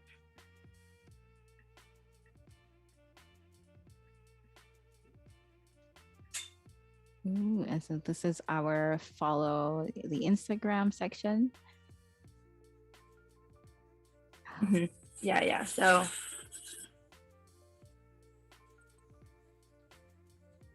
I love the idea of like, how do you write copy? You know, instead of just saying follow me, right? How do you make it like creative and unique and like that is it is like so hard. I give so many props to copywriters right for this. Yeah. I have written a lot of copy for my clients and for myself, and it's like if I can work with a copywriter, I always prefer it. But yeah, because that's why I also say I prefer that my clients do the branding with me, because part of the branding that I do, we do some like brand voice and brand personality exploration. So through doing that with my client, once I'm at the web portion, I kind of have the voice of the brand in my mind. So that way I can determine like what's something that the brand would say. But thankfully with the podcast, it's just me. The brand is me. So I just kind of speak how I would talk and hope that it works. So I have a question to ask the people. So I have this teal kind of hierarchy thing going on with the titles, but it doesn't look quite as right down here. Or do you think it looks fine? What's the people's verdicts on that? Yeah, let us know in the chat. Do we want the orange for the last header, or do we prefer the teal? I get what you mean about how it looks against the background. Yeah, it's not my favorite combo. Like the orange, in my opinion, looks better on top. But at the same time, like it is visually very jarring because we've been used to the teal consistency.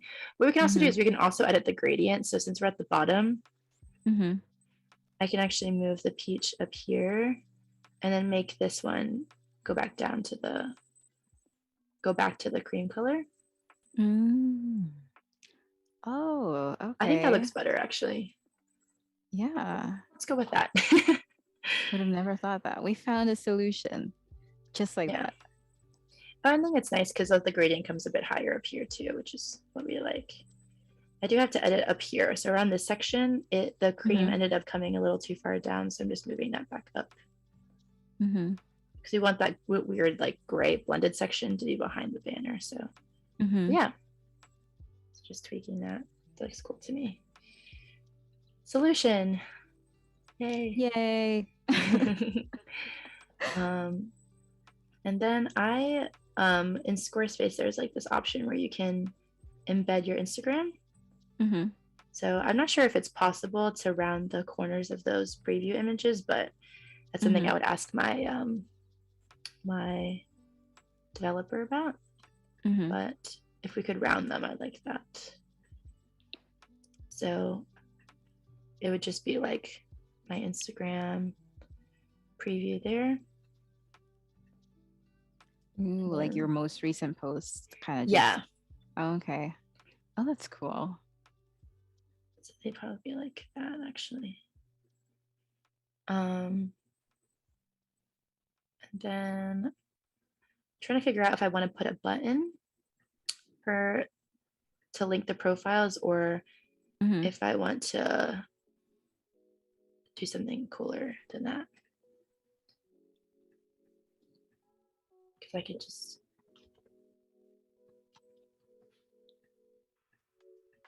Oh, in the chat, people were saying that they like the orange. Well, guys, we changed the gradient. Does the teal work with our new gradient?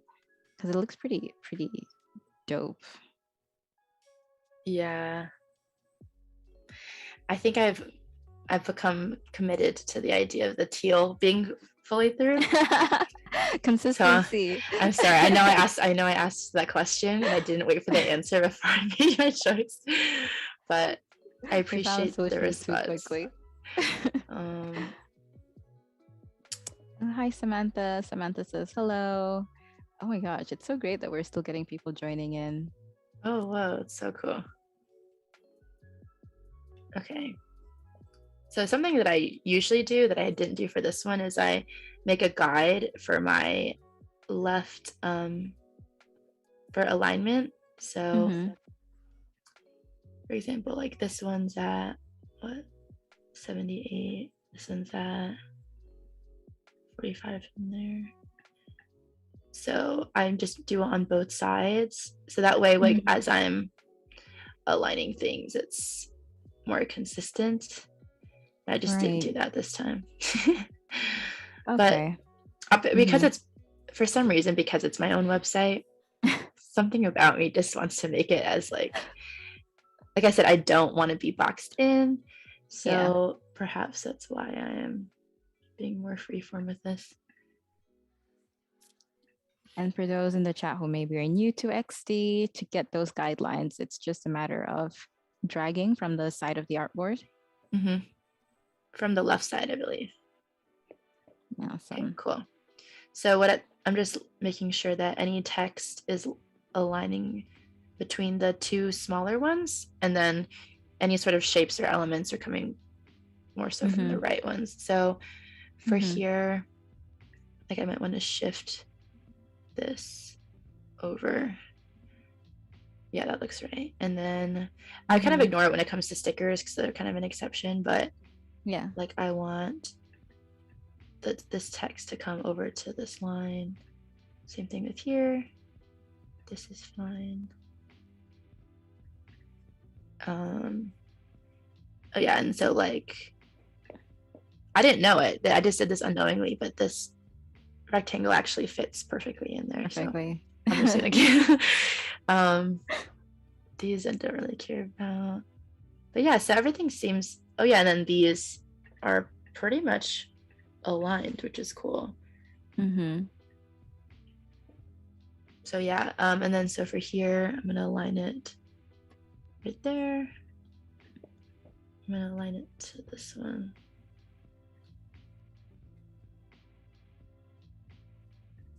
Yeah, guidelines or layout grids are just kind of a really great way of making sure your design is consistent in terms of margins. So definitely something to use more often in your design process for anyone joining us. So I'm just moving this down a bit. I think that's the biggest thing I had to teach myself, was to give things like space and like breathing room. In my earlier designs, or like one of my favorite TikToks or reels that I've made is like I was critiquing designs from when I first started learning. And the biggest thing that I just noticed is that everything was just like smothered in terms of space. So I've had to teach myself and like actively tell myself to like let stuff breathe, give enough things on the top and bottom. Because in the beginning, I think I thought maybe it looked boring or blank, but it's actually the contrary. Ooh, okay, I have a question for people. Do these clouds look weird without an outline? Because everything else is outlined. Ooh, good question. Yeah, let us know in the chat. Should the clouds get an outline? This is what they look like. Oh, that is really cute. I will wait for people to respond though this time. We're waiting for responses first. before we commit? If yes, tell me which color. I'll give you 3 color options.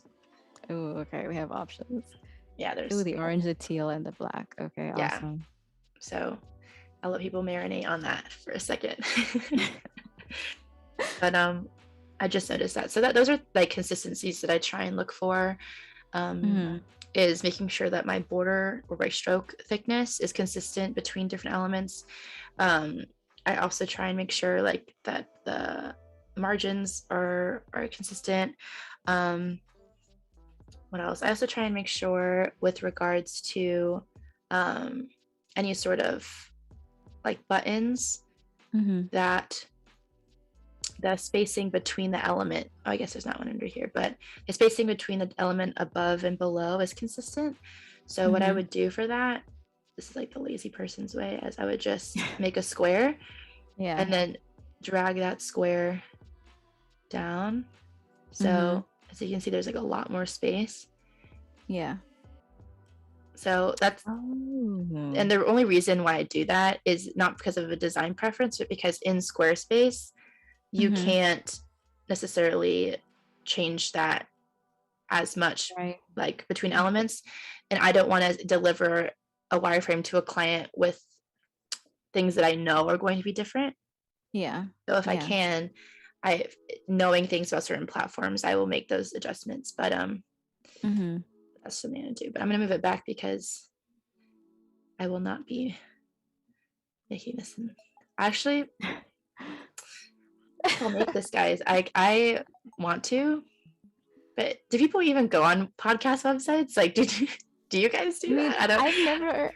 I've never seen a podcast website before, so that's why I think you should do one. Chat. I mean, I personally think she should definitely make it, but what does everyone else think? Oh, and for the outline, people love the black outline. Okay, cool. Yeah. So we'll go with the black.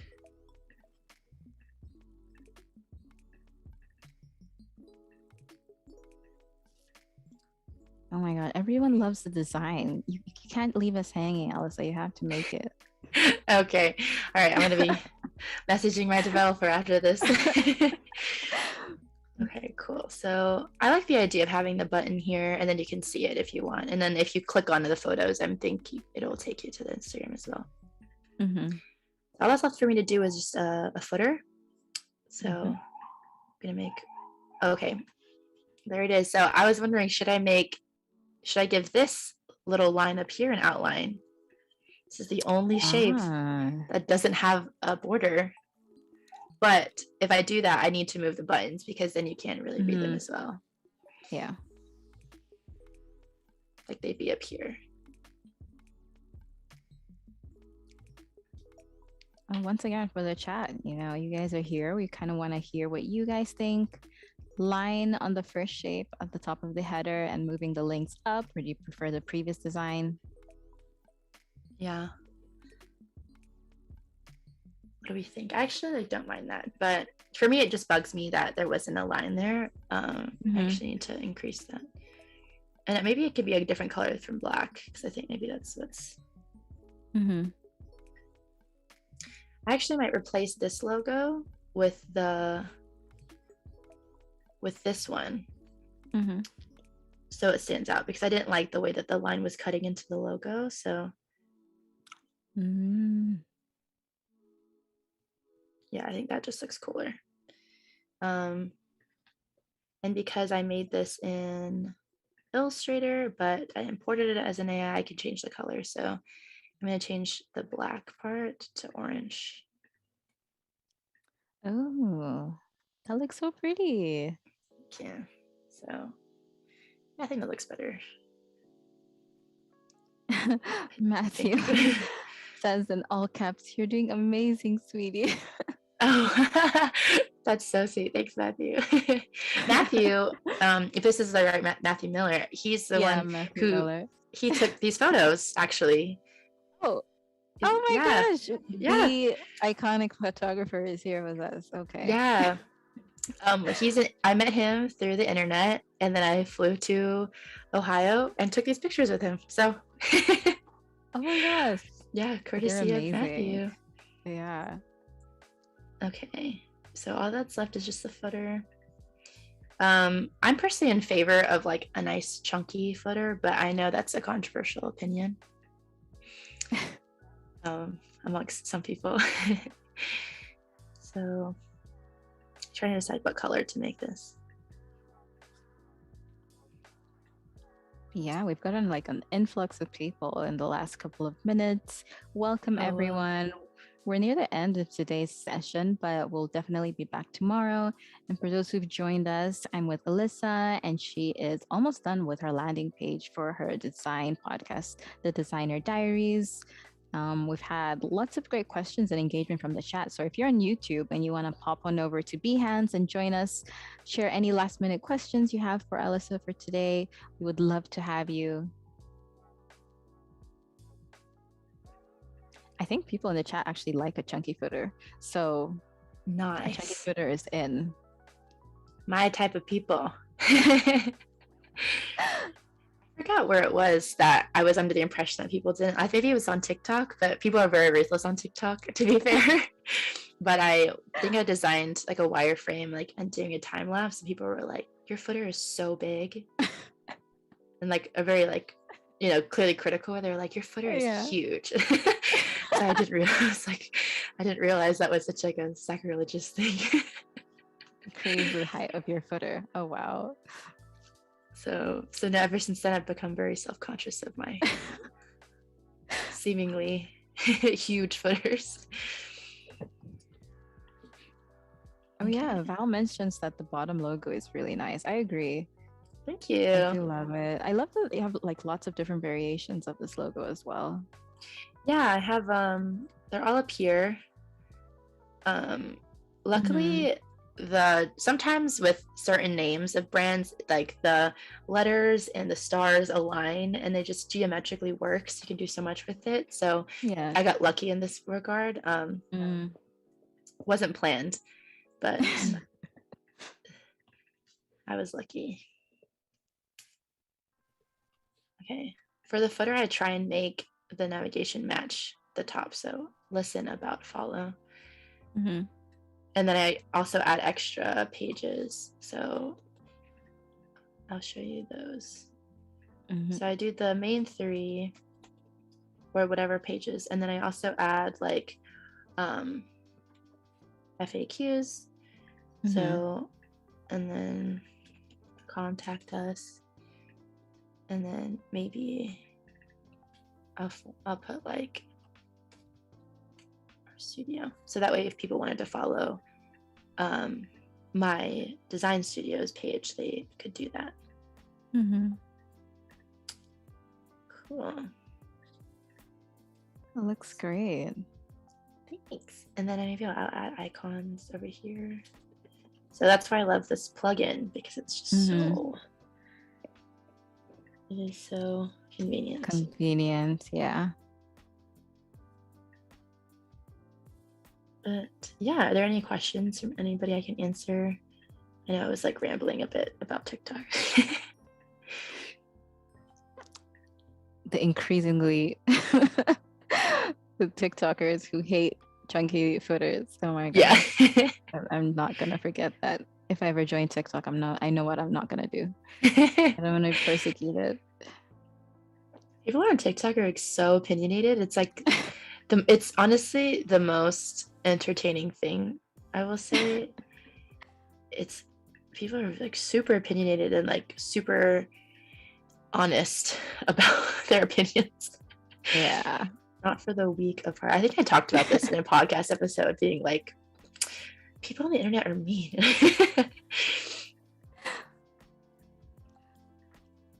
That's why the chat is so great. Like this has been like the most fun ever, because everyone's just been so nice and positive. So love that.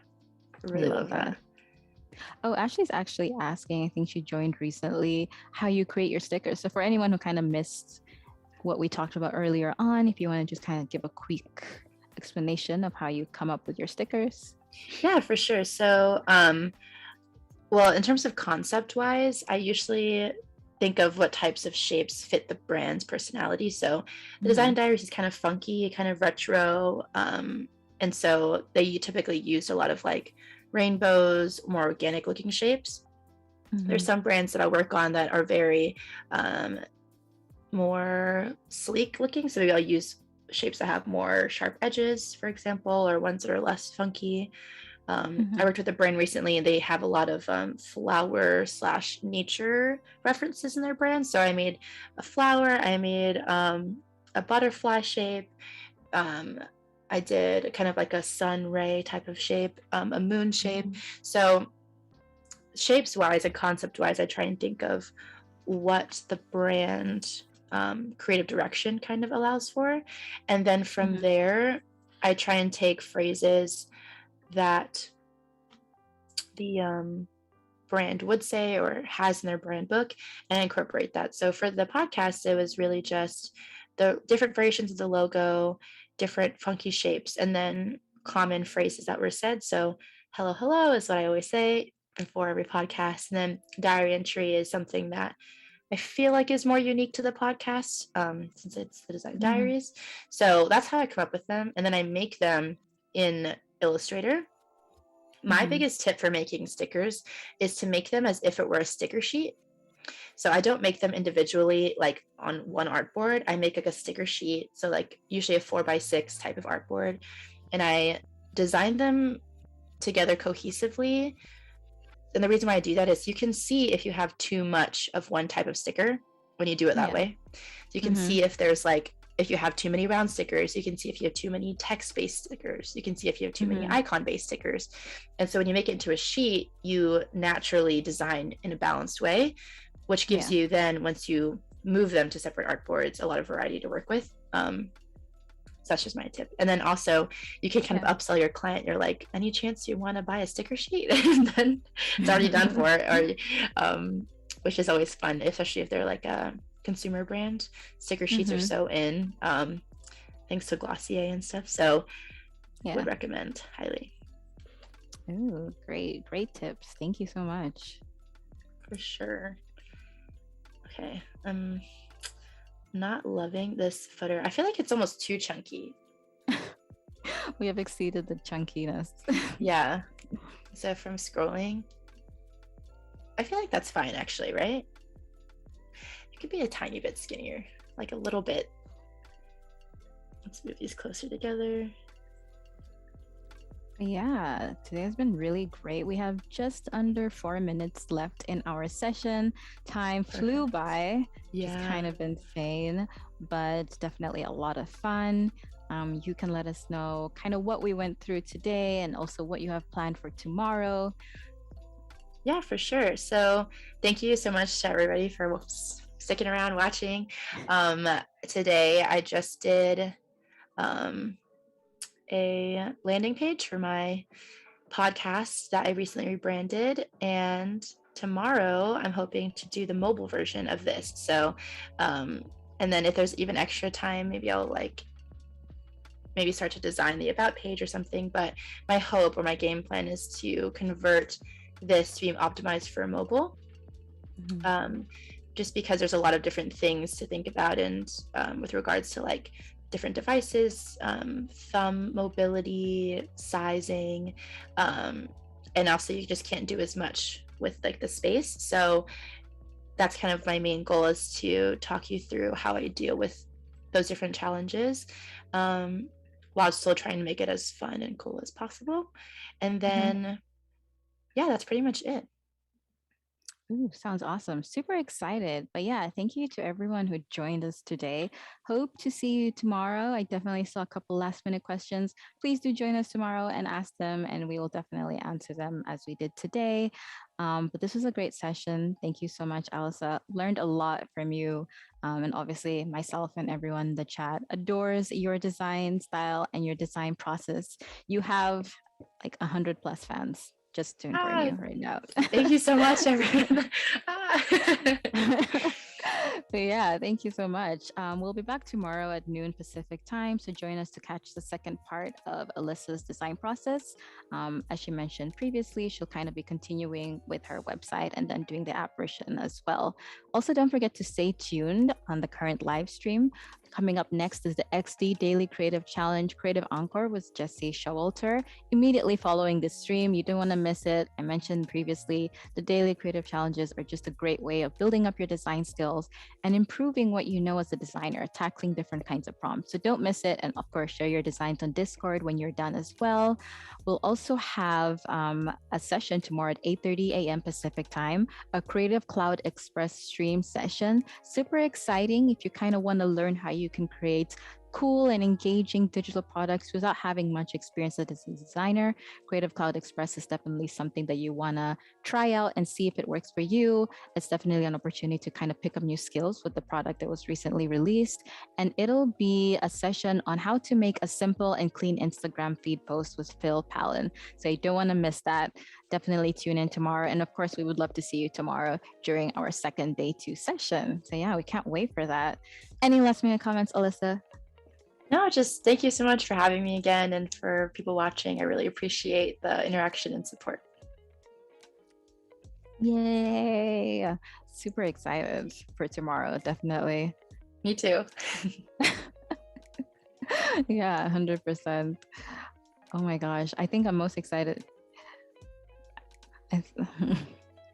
I think I'm definitely just most excited to see how the Apple version will come out. But yeah, we'll see how it goes tomorrow. But until then, thank you everyone and bye bye. Bye.